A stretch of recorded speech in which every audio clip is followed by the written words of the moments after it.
اعوذ باللہ من الشیطان الرجیم بسم اللہ الرحمن الرحیم یوم تبیض وجوہ وتسود وجوہ یوم تبیض وجوہ وتسود وجوہ فأما الذین اسودت وجوہہم اکفرتم بعد ایمانکم فذوقوا العذاب بما كنتم تکفرون یوم تبیض وجوہ وتسود وجوہ فأما الذین اسودت وجوہہم اکفرتم بعد ایمانکم فذوقوا العذاب بما کنتم تکفرون وأما الذین ابیضت وجوہہم ففی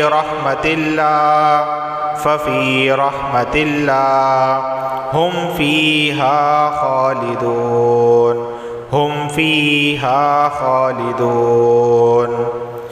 وَأَمَّا الَّذِينَ ابْيَضَّتْ وُجُوهُهُمْ فَفِي رَحْمَةِ اللَّهِ هُمْ فِيهَا خَالِدُونَ تِلْكَ آيَاتُ اللَّهِ نَتْلُوهَا عَلَيْكَ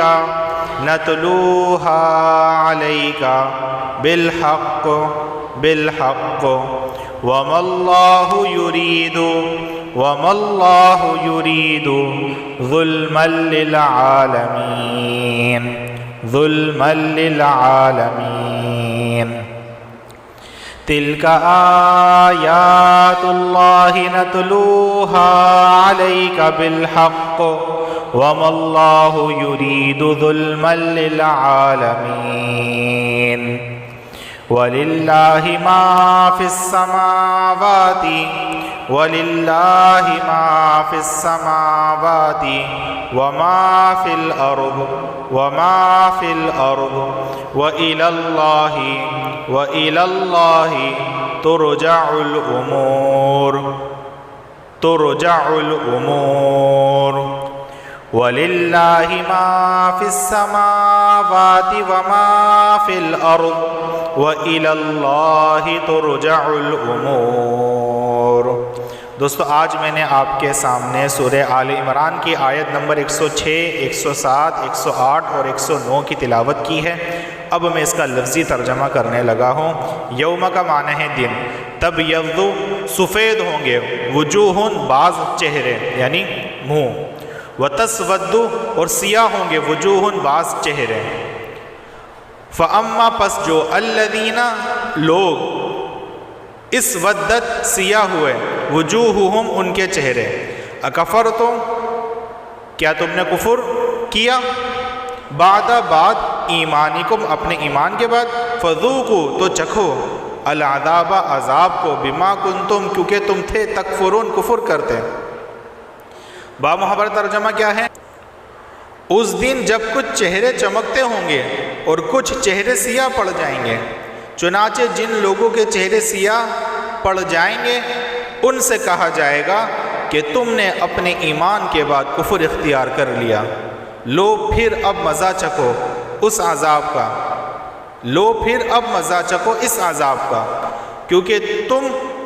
کفر کیا کرتے تھے۔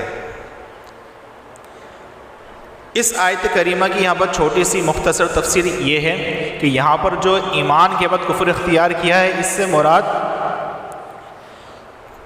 ایمان سے مراد کیا ہے؟ تورات، یعنی کہ یہودیوں نے تورات پر ایمان لانے کے بعد اپنی خواہشات پر عمل کرنا شروع کر دیا، اور اس ایمان سے مراد منافقین بھی ہو سکتے ہیں کہ ان کا مقصد صرف زبانی اعلان تھا جس کے ذریعے وہ اپنے کو مسلمان ظاہر کرتے تھے۔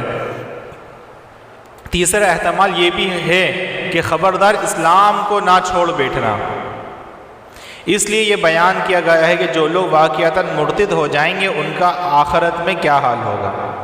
یعنی یہاں پر اس آیت کریمہ میں یہ بتایا گیا ہے کہ قیامت کے دن کچھ چہرے سیاہ اور کچھ چہرے چمکدار سفید ہوں گے، تو جن کے چہرے سیاہ اور بہت ہی زیادہ گندے اور کالے ہوں گے وہ کون لوگ ہوں گے؟ وہ لوگ ہوں گے کہ جو ایمان لانے کے بعد جنہوں نے کفر اختیار کیا، یعنی پہلے ایمان کو انہوں نے دیکھ لیا، اس کے بعد انہوں نے جان کے کفر کو اختیار کیا، تو اس وجہ سے ان کو اللہ رب العزت کل قیامت کے دن کہیں گے کہ لو اب عذاب کا مزہ چکھو، اور یہ عذاب کا مزہ فضول میں تمہیں نہیں مل رہا، بلکہ تم نے جو کفر اپنایا تھا ایمان دیکھنے کے بعد اس وجہ سے تم کو یہ عذاب کا مزہ چکھنا پڑے گا۔ آگے اللہ تعالیٰ ذکر فرما رہے ہیں وَأَمَّا اور البتہ الَّذِينَ وہ لوگ جو ابیضت سفید ہوں گے وجوہہم ان کے چہرے ففی سو میں رحمت اللہ اللہ کی رحمت ہے ہم ان میں، یعنی کہ وہ اللہ کی رحمت میں ہوں گے جن کے چہرے کل قیامت کے دن سفید ہوں گے، ہم وہ فیہا اس میں خالدون ہمیشہ رہیں گے، اور وہ جنت کے اندر ہمیشہ رہیں گے، اللہ کی رحمت میں ہمیشہ رہیں گے۔ یعنی دوسری طرف جن لوگوں کے چہرے چمکتے ہوں گے، سفید ہوں گے، چمکتے ہوں گے، وہ اللہ کی رحمت میں جگہ پائیں گے،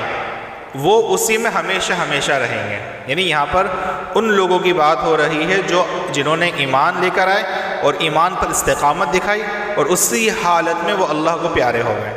دل کا یہ چیز آیات اللہ اللہ کی آیات ہیں، نتلوہا ہم پڑھتے ہیں وہ علی کا آپ پر بالحق ٹھیک ٹھیک، وما اللہ اور اللہ نہیں ہے، یریدو یعنی اللہ نہیں چاہتا، ظلمن کوئی ظلم للعالمین جہاں والوں کے لیے۔ کیا مطلب؟ یعنی یہ اللہ کی آیتیں ہیں جو ہم تمہیں ٹھیک ٹھیک پڑھ کر سنا رہے ہیں، اور اللہ دنیا جہاں کے لوگوں پر کسی طرح کا ظلم نہیں چاہتا، یعنی اور اللہ دنیا جہاں کے لوگوں پر کسی طرح کا ظلم نہیں چاہتا۔ یہ تو بہت ہی زیادہ، یعنی کہ جن لوگوں کو ایمان مل گیا انہوں نے حقیقت کو جاننے کے باوجود انہوں نے غلط راستہ اپنایا تو ان کے لیے دوزخ کی آگ اور عذاب ہے۔ باقی جن لوگوں نے ایمان جان لیا اور اس ایمان پر وہ استقامت دکھاتے ہوئے دنیا سے گئے تو وہ اللہ کی رحمت میں رہیں گے اور وہ ہمیشہ ہمیشہ جنت میں رہیں گے۔ تو یہ ساری باتیں اللہ کی ہیں، یہ اللہ کی آیتیں ہیں جو اللہ تعالیٰ محمد صلی اللہ علیہ وسلم سے یہ کہہ رہے ہیں کہ جو ہم تمہیں ٹھیک ٹھیک پڑھ کر سنا رہے ہیں، اور اللہ جو ہے جہاں والوں پر کسی طرح کا ظلم نہیں چاہتا۔ آگے ہے وَلِلَّهِ اور اللہ کے لیے ما جو فی السماواتی آسمانوں میں، وما فی الارض اور زمین میں، وَإِلَى اللَّهِ اللہ کی طرف ترجعوا لٹائے جائیں گے الامور تمام امور،